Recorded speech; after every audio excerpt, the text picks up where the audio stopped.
Año tras año, los anarquistas, protagonistas de la revolución que vivió España durante la Guerra Civil entre 1936 y 1939, rememoran aquel verano que cambió para siempre sus vidas. España 36, éramos más jóvenes que ahora.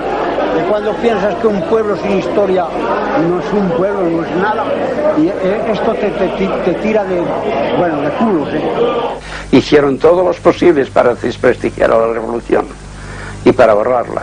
Hasta hace pocos años no se veía ningún libro que hablase de verdaderamente la revolución.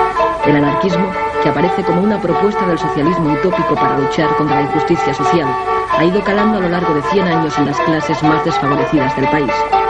Las ideas de Kropotkin y Bakunin arraigan con fuerza, especialmente en Andalucía y Cataluña.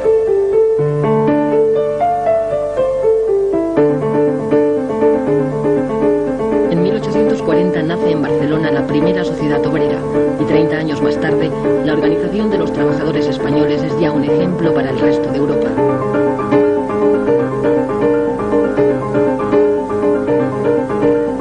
Tras la escisión de la Primera Internacional, en nuestro país triunfan las ideas antiautoritarias de Bakunin frente a las que propugna Marx. Todo debe ser libre para que funcione.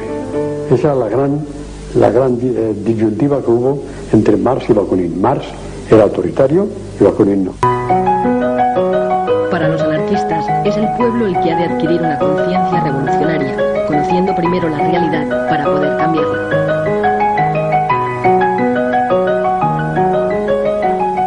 El autodidactismo se explica de esa manera, por afán de saber, pero sin tener medios. Entonces, por eso se explica que haya tanta revista, tanto folleto en el movimiento libertario español.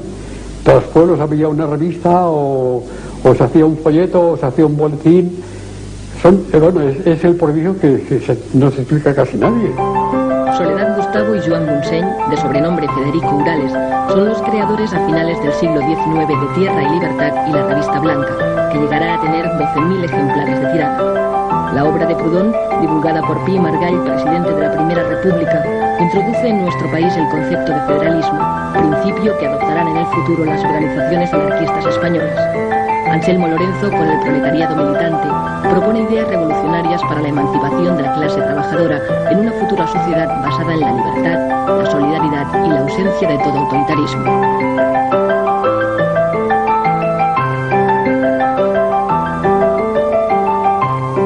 Porque el anarquismo no es una teoría, no es solamente una filosofía, no es solamente un programa de vida, sino una forma de vivir. Una forma de vivir. A través de las sociedades obreras, los anarquistas crean escuelas gratuitas que suplen la falta de una enseñanza pública para todos. En 1902, Francisco Ferrer Guardia funda la escuela moderna inspirada en el racionalismo. Basa su enseñanza en el respeto físico, intelectual y moral del niño. Francisco Ferrer Guardia reacciona contra el oscurantismo de la enseñanza de los curas y de los frailes. Siendo cartesiano, pues como era Ferrer Guardia, y siendo libertario, quiso hacer de su escuela una forja de enseñanza, sobre todo dirigida a la razón, sobre todo dirigida a la lógica. Y entonces a partir de ahí, pues se cargaba al capitalismo y a toda la política y a todo el poder, etcétera, etcétera. Fruto de Solidaridad Obrera nace en 1910 en Barcelona la CNT, la Confederación Nacional del Trabajo, con el objetivo de unir al proletariado español en una sola organización anarcosindicalista abierta a toda la clase obrera. Contraria a los partidos políticos, utiliza la huelga, el sabotaje y el boicot como instrumentos de lucha. En 2 décadas la CNT se convertirá en la organización obrera más importante del país y en el movimiento sindicalista más activo y eficaz de la Europa moderna. La CNT es el intento de los obreros de organizarse para conseguir económica y socialmente una sociedad mejor, dentro de la cual a un poco largo plazo está la autogestión, o sea, la capacidad obrera para asumir todas las funciones que ahora tiene el Estado. o sea, sustituir al Estado. Aquellas ansias que teníamos contenidas entonces ya se desbordaron. Ya buscamos sitio a ver dónde podríamos ir. Entonces se nos dijo que habían formado un Ateneo. Allí había el cuadro escénico, había la sección de Esperanto, había cultura general, excursionismo, bueno, había de todo. Y cada noche teníamos un trabajo determinado. Es decir, que nos faltaban horas para todo. Allí se formaron las Juventudes Libertarias, había los grupos de la FAI. Cuando me llevaron al Ateneo Libertario del Clot, para mí fue un deslumbramiento, porque yo vi allí personas que pensaban igualito que yo. Todo el sindicato se convirtió en un centro de educación. Todo el sindicato era un Ateneo. Para leer, para conversar, para discutir, debatir, escribir, lo que sea, ¿no? Sobre todo, y también había en los Ateneos se solían dar muchas veces representaciones teatrales, recitales, muchos recitales, eso es lo que más se hacía, recitales de poesía, casi siempre cayendo en lo social, ¿no? En la denuncia.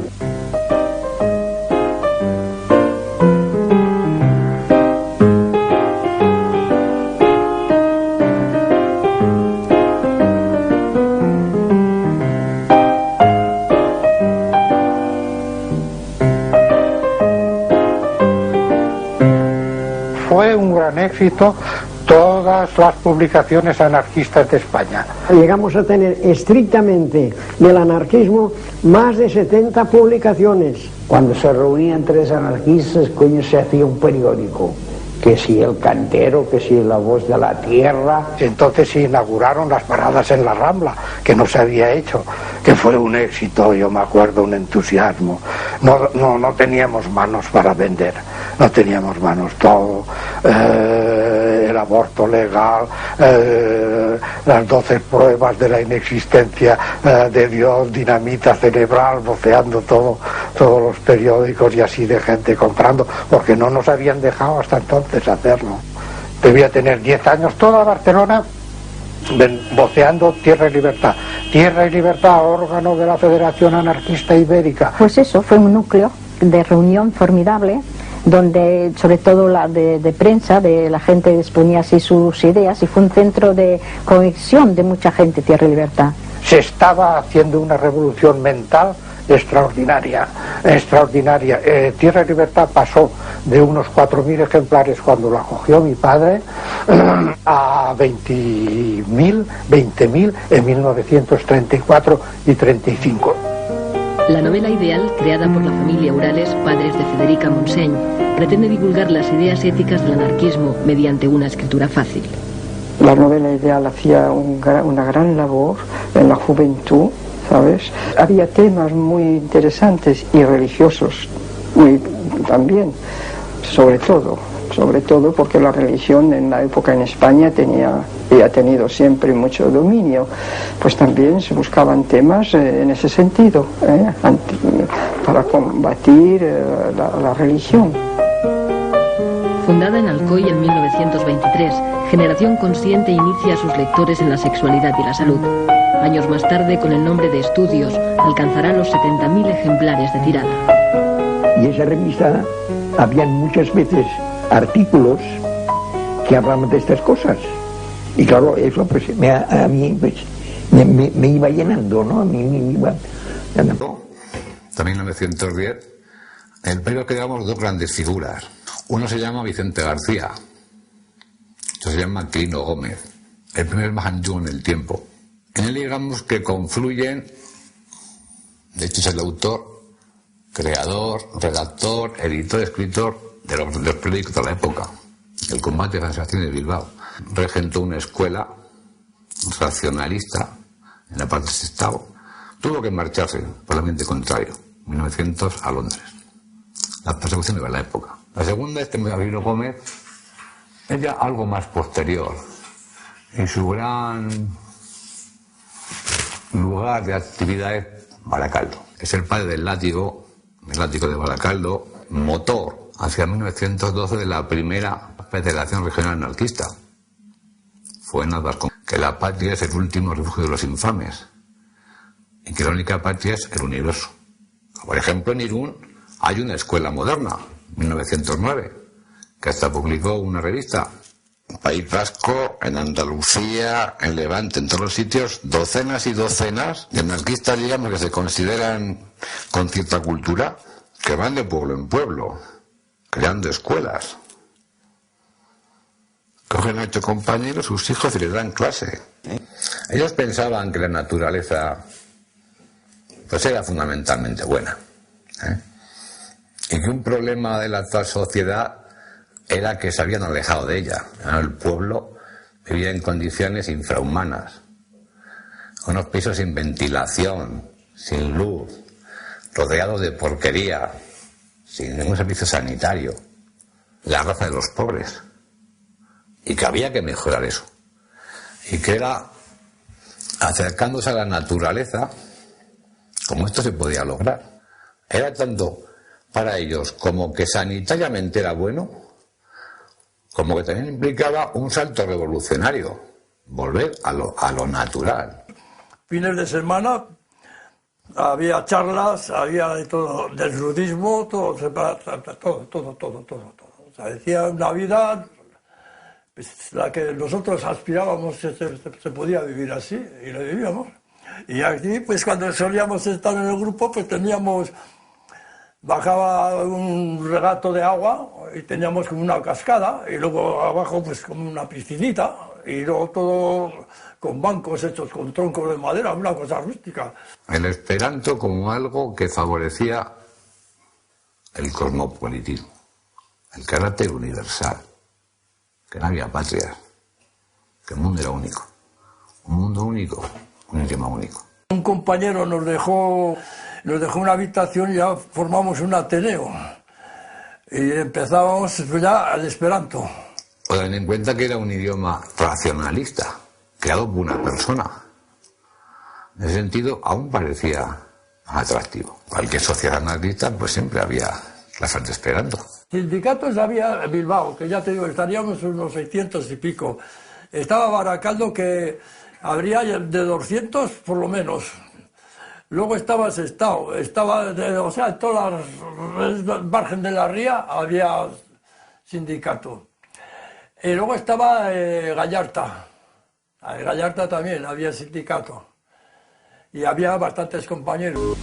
Incluso tú describías y decías, quisiera saber esto o lo otro. Pues te decían, pues sí, pues hay este método, y contestaban por la revista, revista Estudios. Y luego había, la Pentalfa era más bien sobre los nudistas. No sé por qué pasa que en las grandes fábricas de la siderometalurgia, pues la gente se da al alcohol. Se suda mucho y se da al alcohol. Por contra, habían unos cuantos que se veían enseguida, se distinguían de los demás, que no fumaban, que no bebían, que leían, que hablaban, que comentaban. Y entonces yo, sin querer queriendo, me fui juntando con estos, que eran anarquistas y naturistas, desnudistas, etcétera, etcétera, y muy dados a la cultura. Para nosotros el amor libre era simplemente que una pareja estuviera de acuerdo en convivir por afinidad, unirse libremente sin firmar papeles, sin hacer contratos. Bueno, y cuando hubiera disensión, de mutuo acuerdo, separarse y quedando amigos, ¿no? Sin pleitos y sin nada. A mí me parece que fue una cosa completamente revolucionaria, porque salir la mujer de poder tener un compañero sin pasar por la iglesia, sin bautizar el hijo, sin todo eso, entonces la mentalidad de la mujer entonces era una cosa terrible cerrada. Enseguida era una cualquiera. Los anarquistas quieren cambiar la sociedad tradicional por medio de una intensa labor cultural e ideológica, y para ello crean nuevas organizaciones que tratan de propagar la idea entre los jóvenes. Nacen las Juventudes Libertarias, que más tarde se unirán en una federación ibérica de la que Fidel Miró será su secretario general. El lema era cultura y propaganda. Repartir propaganda y procurar que entrara gente, no lo pedíamos a nadie antecedentes ni qué ideas. Ese de los puntos libertarios entra. El día que te canses te largas. Cuando los muchachos me llevaron a las Juventudes Libertarias, me integré al grupo de Sol y Vida. Era un grupo excursionista que nada más el resto de la semana vivíamos esperando el sábado. Teníamos tanto afán de instruirnos, porque éramos todos pues proletarios, que hacíamos paradas y alguien leía un libro, una frase, Entonces la comentábamos, descansábamos, seguíamos andando. Es que era una labor permanente, que quizá incomprendida ahora, pero es la que dio un nivel cultural, de un gran sentido consciente de la existencia a estas generaciones que íbamos accediendo al mundo del trabajo. Los mítines, la acción directa y la propaganda ayudan a recuperar la influencia de la CNT. En ciudades como Barcelona, 1 de cada 2 obreros está ya afiliado a la central anarcosindicalista.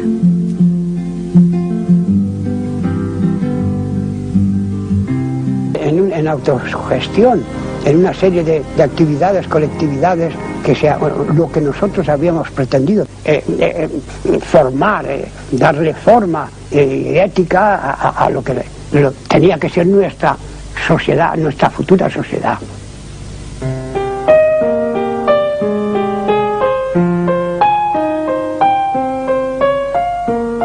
Los cambios se suceden vertiginosos en zonas de Castilla, Extremadura, Andalucía, Asturias y sobre todo en Levante, Cataluña y Aragón. ¿Y en qué se compone el comunismo libertario? Queda abolido el dinero.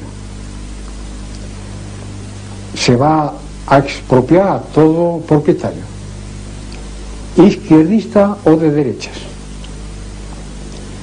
Toda la maquinaria a disposición del pueblo, todos los edificios para que sean alojados los habitantes, independientemente de quién sea el propietario, trabajo colectivizado, distribuidos los trabajadores. El desprecio tradicional de los anarquistas por el dinero provoca un cambio radical en las relaciones económicas.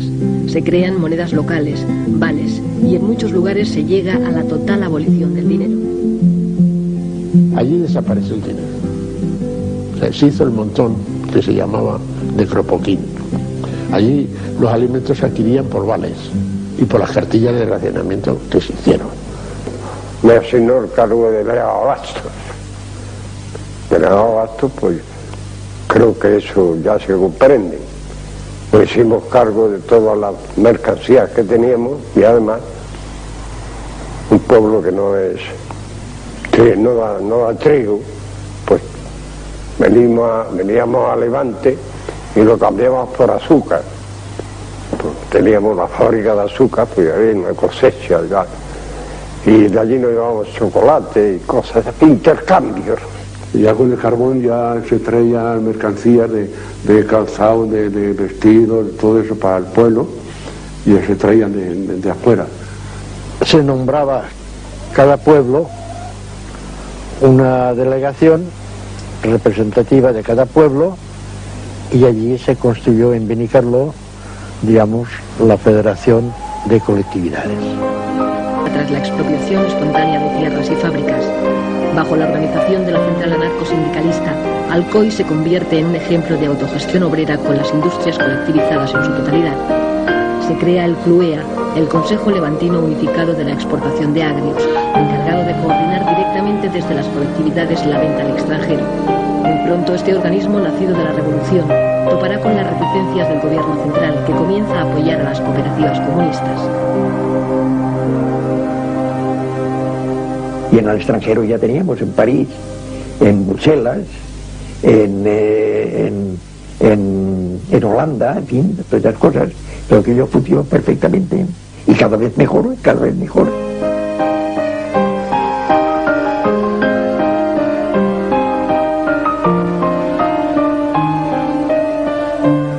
En Asturias, la CNT y la FAI forman parte del Consejo de Asturias y León, del que Ramón Álvarez es consejero de Pesca. Los obreros eran los administradores de las industrias. Nosotros seguimos sin hacer colectividades de una manera anunciada, pues de una manera soterrada.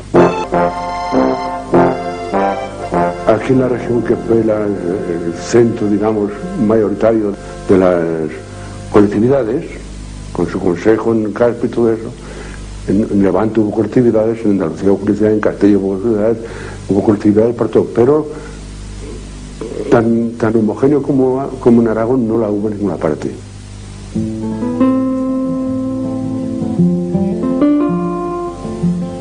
La revolución social que vive la España rural consigue el apoyo mayoritario de los campesinos. Son 3 millones de españoles viviendo bajo los principios del comunismo libertario. Allí pues había una pizarra en el sindicato grandiosa y cualquier trabajador, una queja que tuviera, la apuntaba en la pizarra y en la asamblea se discutía aquello. El exponer una cosa era ponerlo, digamos, en armonía de los demás si aceptaban aquella proposición. Si se acordaba bien, si no se acordaba pues otra cosa, ¿verdad? Pero siempre desde la base. No nos elogiamos porque no mandase el comité regional una cosa. Con la ocupación de tierras y un reparto más racional del trabajo, la producción aumenta. La gestión colectiva de los beneficios permite la construcción de hospitales, escuelas, acequias, granjas y centros de experimentación agrícola. Había, además del grupo escolar Francisco Ferrer, donde se pusieron 18 maestros, del huerto del convento, del huerto de los frailes, concretamente, se hizo una zona de experimentación agrícola. Se plantaron viñedos, se plantaron olivares, olivares que eran viejos, que eran productivos, se hacía carbón. En fin, hubo una transformación y que la colectividad prosperó mucho. E inmediatamente se decidió el adquirir 2 tractores, y 2 tractores en Canadá, sin parar de trabajar, hace mucho. Y con aquello, pues, no solamente se suplió las 350 hombres que fueron al frente, sino que se aseguró, y eso es más que verdad, se aseguró que nada de las tierras cultivadas hasta la fecha quedaron yermas, todas fueron. Barcelona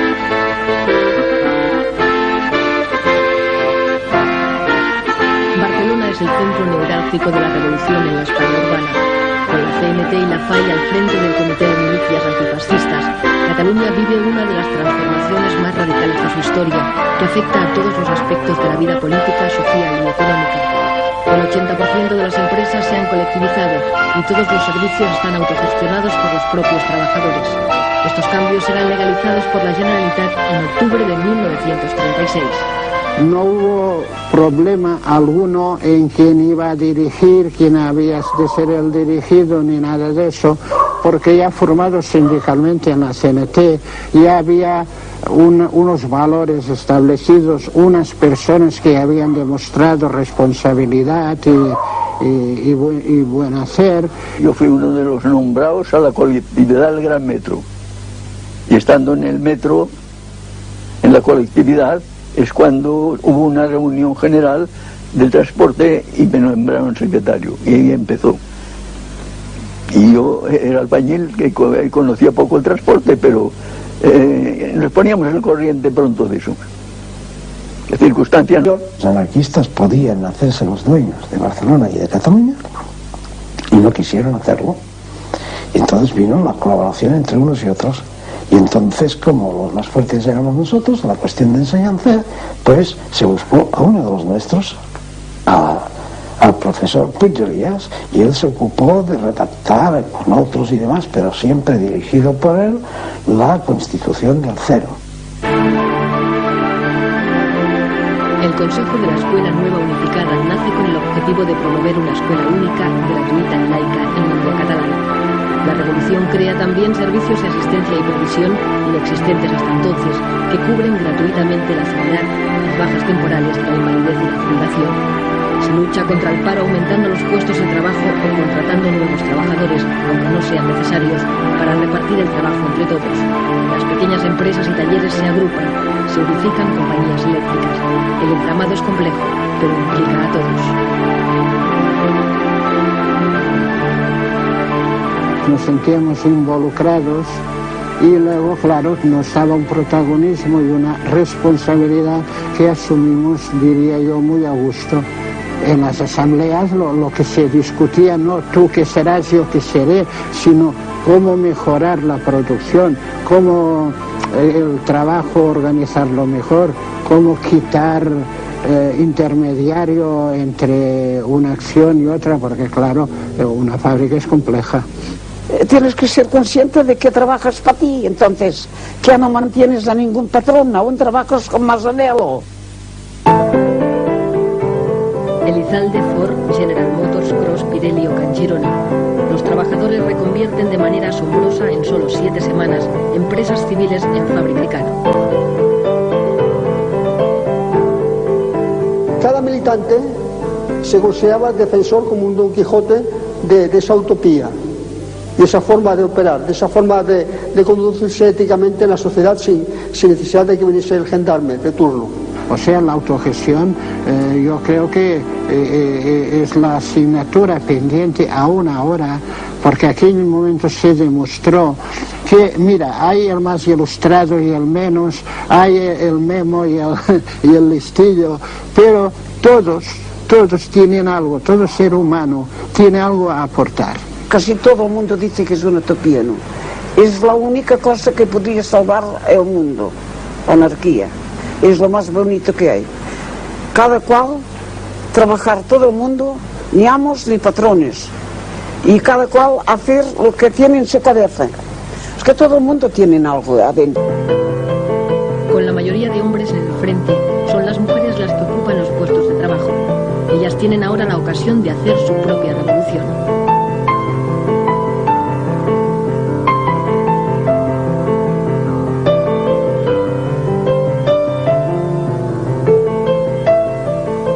Al irse los hombres al frente, al ocupar ella puestos que dejaron vacantes los hombres en la producción, quizás eso las despertó, se sintieron más libres. Las compañeras que conocía, la una estaba en una fábrica de alpargatas, ella era la que llevaba todo aquello, la otra en una fábrica de azúcar. A casa. Los hombres se rían con todos los derechos y nosotros queríamos preparar a la mujer para que supiera usar sus derechos con respeto a sus hijos, a su casa, a su marido y a su propia vida. Mujeres Libres nace a partir de agrupaciones locales, convirtiéndose en una de las organizaciones feministas más importantes de la época. Suceso Portales en Guadalajara y Concha Viaño en Barcelona son dos de sus principales impulsores. Éramos distintos a los movimientos de liberación femenina burgueses, porque nos dábamos cuenta que ellas, por su preparación, luchaban por equipararse o en competitividad con los hombres para ocupar los cargos que ocupaban los hombres.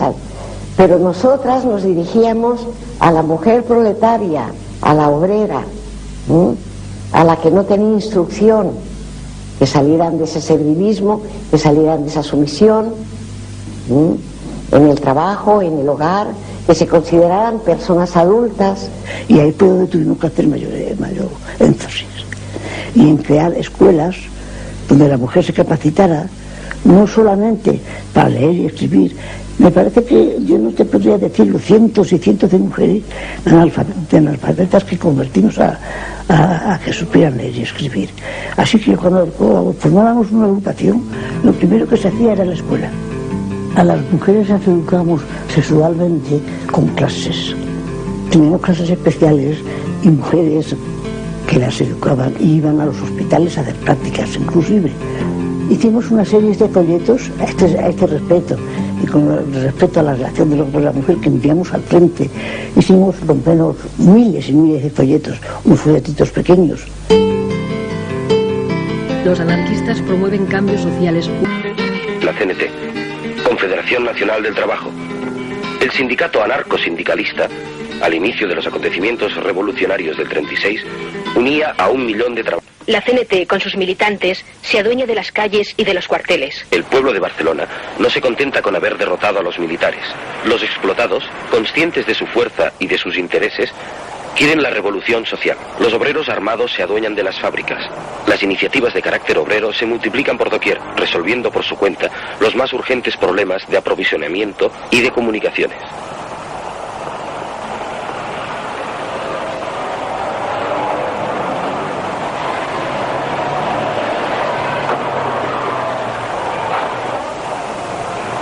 No toda España ha sido liberada. En otras ciudades prosiguen los combates, y el proletariado de Barcelona envía en su ayuda a las primeras columnas de milicias de voluntarios y obreros. Apenas han pasado 4 días desde el 19 de julio, cuando parte la primera columna confederal de 3.000 voluntarios bajo la guía de Buenaventura Durruti. Los camiones han sido blindados a toda prisa en las primeras fábricas requisadas por los obreros. En los estribos de los camiones y también en los muros de las fábricas, en los trenes, en las ambulancias, aparecen conjuntamente 2 siglas, las de la CNT y la FAI, Federación Anarquista Ibérica. La CNT, la FAI y la Federación de Juventudes Libertarias constituyen el movimiento libertario español.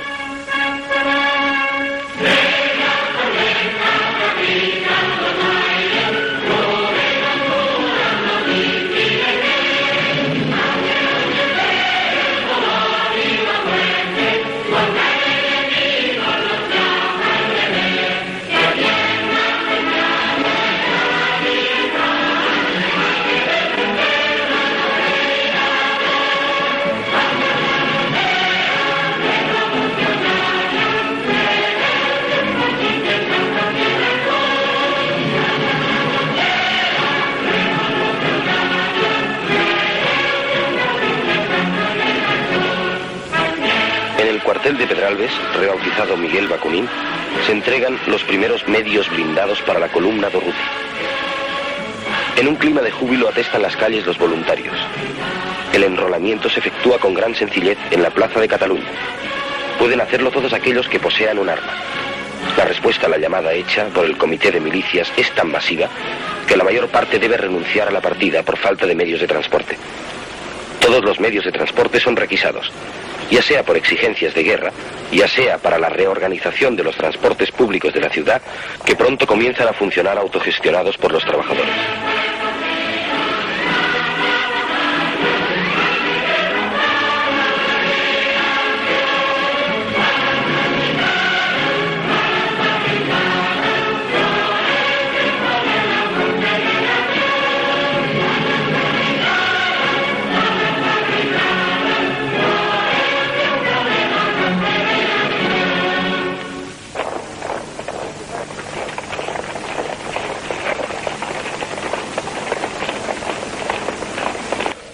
El pueblo de Bujaralov es liberado y se convertirá, gracias a su posición, en el centro operativo de la columna Durruti.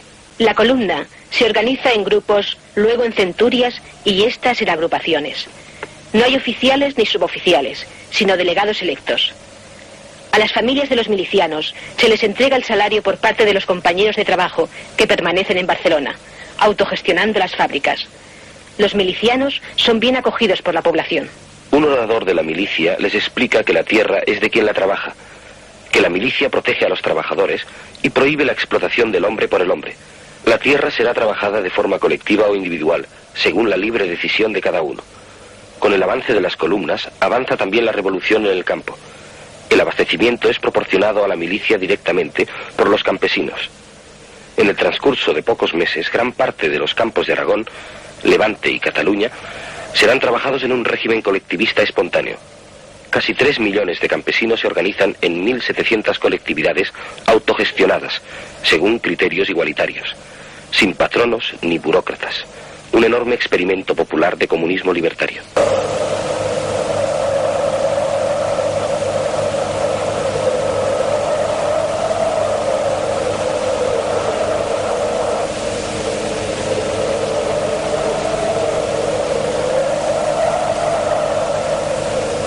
La revolución parece todavía continuar. En las ciudades pequeñas, el pueblo organiza la autodefensa. Las patrullas de control se componen por turnos de campesinos de la colectividad.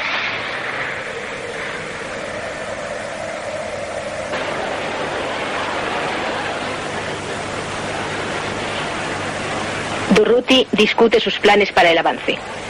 La columna posee algunos aviones pequeños. 1 millar de anarquistas italianos, huidos del fascismo, militarán en las milicias confederales, casi todos en la columna Durruti.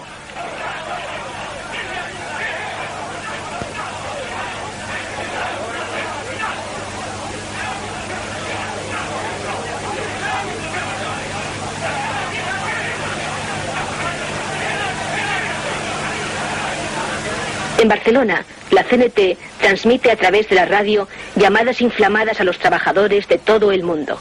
También los anarquistas italianos, entre los que se cuenta Camillo Berneri, transmiten con su propia emisora llamadas a la deserción, dirigidas a las tropas fascistas italianas y llamadas al sabotaje en las industrias militares a los obreros italianos.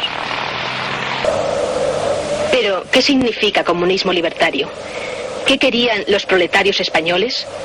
Al contrario del comunismo de Estado, que está basado en la gestión estatal de la vida económica y social, es decir, en la burocracia omnipotente que actúa o dice actuar en nombre del proletariado y que desemboca necesariamente en tiranía absoluta. El comunismo libertario se basa en la autoorganización por el proletariado de toda su vida. El anarcosindicalismo es el medio por el cual los propios obreros, junto con los técnicos, autogestionan las fábricas, decidiendo en todos los aspectos los problemas de la producción. El federalismo es el medio de unión entre fábricas afines y complementarias. Las comunas agrícolas son el medio para la realización de la libertad y la igualdad entre los campesinos. Comunas, a su vez, federadas entre sí. Los intercambios entre ciudad y campo, entre país y resto del mundo, vienen regulados a través de comités de aprovisionamiento y de comités de comercio exterior. Se construye así una nueva sociedad que parte de lo más simple para llegar a lo más complejo, que parte de abajo y se autoorganiza, es decir, una sociedad sin Estado. En efecto, todas las funciones tradicionalmente desempeñadas por el Estado son asumidas por el proletariado. El ejército, abolido, es sustituido por el pueblo en armas, las milicias voluntarias. Los ministerios suprimidos son sustituidos por la Federación de los Productores. Autonomía local de los productores y federalismo. Solidaridad y autodisciplina en lugar de leyes. Policías y magistrados sustituidos por la vigilancia revolucionaria de los trabajadores. En las regiones libres, la solidaridad entre la ciudad y los pueblos se organiza rápidamente. Las colectividades se reúnen en federaciones cantonales que practican el apoyo mutuo y que hacen todo cuanto está en su mano para contrarrestar las injusticias de la naturaleza, obteniendo para los pueblos menos favorecidos maquinaria y suministros. Es interesante observar también la ayuda que proporciona una región a otra en la organización de la colectividad. Hasta julio de 1937, alrededor de 1000 miembros de los colectivos del Levante se fueron a vivir a Castilla para ayudar y aconsejar a los compañeros con la experiencia adquirida en la propia colectividad. Estos campesinos tuvieron la inteligencia de aplicar a todos los delegados la regla por la cual, en una colectividad bien organizada, nadie debe dejar de ser campesino. En otras palabras, los delegados deben continuar trabajando en los campos como los demás. Las colectividades agrícolas no eran estructuras rígidas. Fueron la manifestación espontánea de gentes castigadas por una indescriptible pobreza, pero que conservaban un espíritu de rebeldía y un sentido de justicia que dieron su fruto cuando llegó el momento, porque asumieron la iniciativa. En muchas colectividades se abolió el dinero, y en muchas otras se acuñó moneda local que servía únicamente como bonos de cambio. En casi todas fue aplicado el principio de anarquía, a cada uno según sus necesidades, y de cada cual según su trabajo. Solidaridad Obrera, el diario anarcosindicalista, alcanza los 300.000 ejemplares de tirada. Llega regularmente al frente. Es leído y discutido por los milicianos, que permanecen ante todo revolucionarios, trabajadores armados y no mercenarios. En Barcelona, la revolución ha llegado a la cultura también. Pintores, poetas, músicos llevan a las plazas sus propias obras. La fiebre revolucionaria ha modificado la vida cotidiana de los barceloneses. El concierto termina con el himno revolucionario de los anarquistas españoles, Hijos del Pueblo.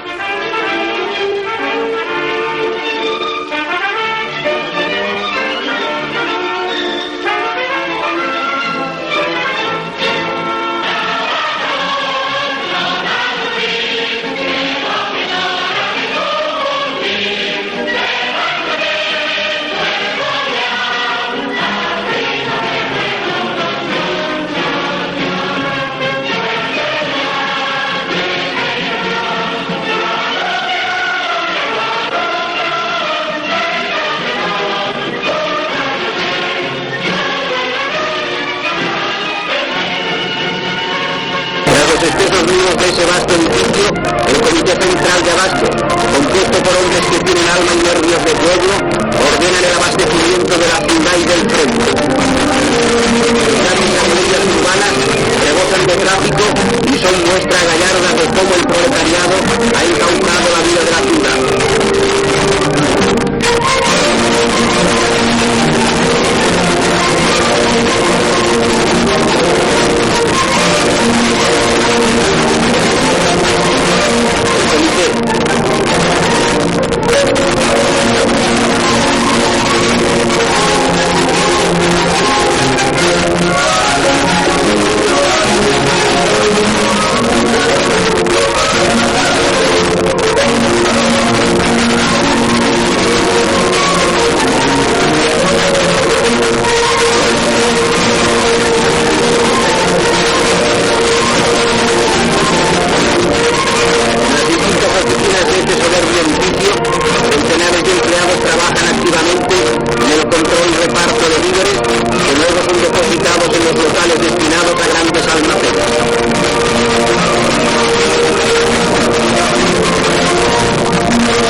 que la va afinando, preparándola para darle luego en otros aparatos y máquinas caprichosas formas.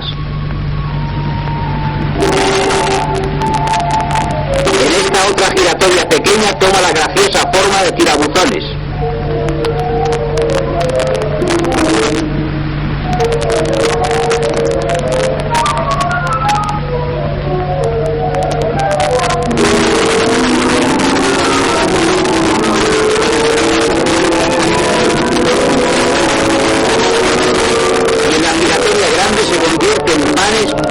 tragando vorazmente la prensa hidráulica.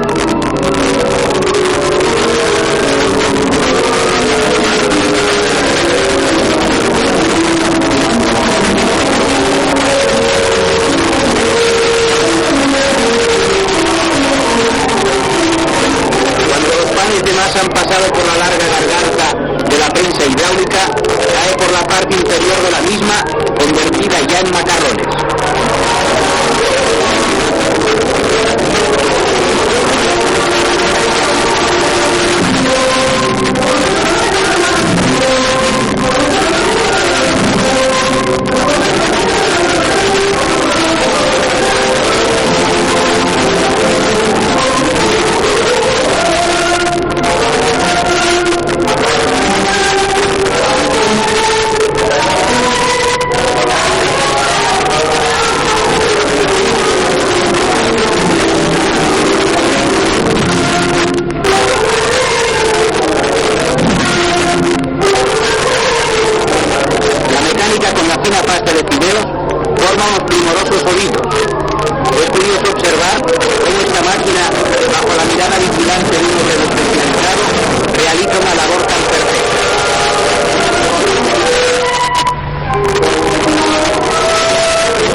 De vapor se lavan los jarros, quedando completamente limpios de todo residuo nocivo.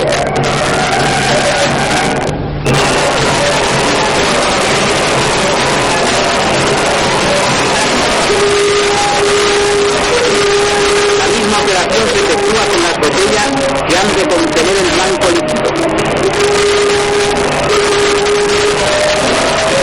La máquina embotelladora, la entaponadora,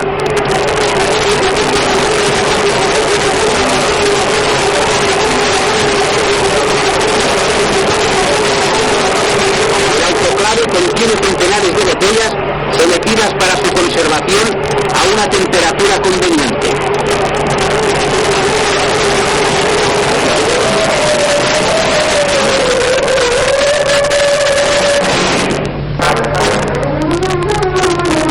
Otra gran industria que funciona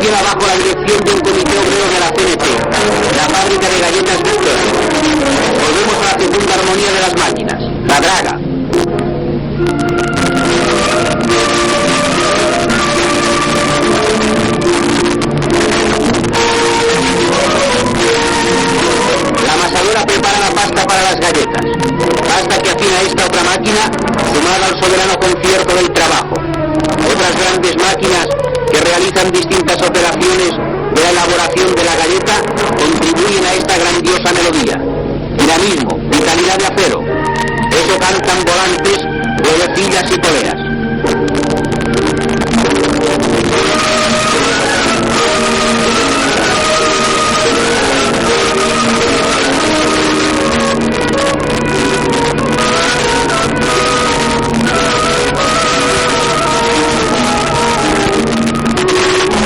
El transbordador transporta la galleta.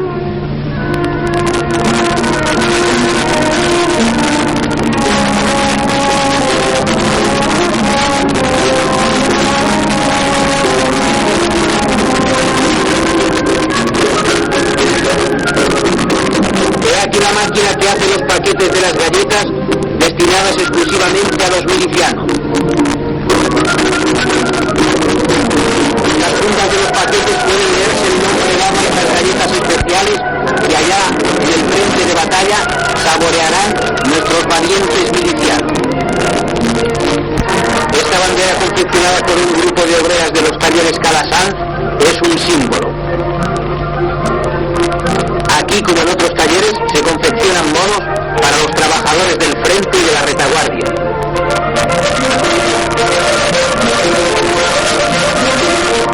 Los pies de las obreras hacen girar velozmente las ruedas de las máquinas de coser.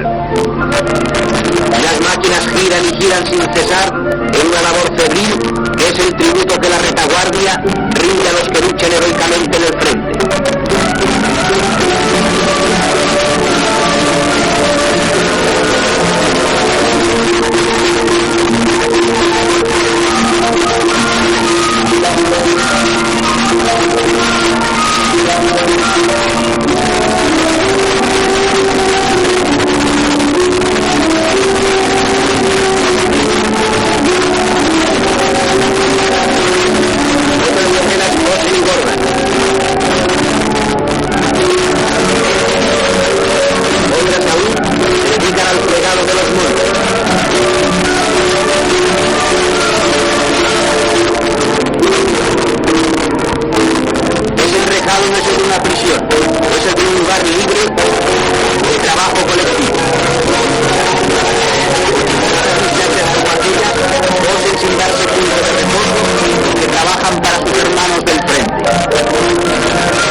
escrito los anarquistas algunas de las páginas más aleccionadoras en la historia de la emancipación humana, de la lucha por la libertad y la igualdad. Los proletarios explotados y los revolucionarios de todo el mundo deben conocer estas páginas que los historiadores del poder han intentado arrancar. Deben saber, deben analizar por qué la historia de la Revolución Social Española es parte esencial de su historia. Las enseñanzas de ayer deben servir a la lucha de hoy y de mañana.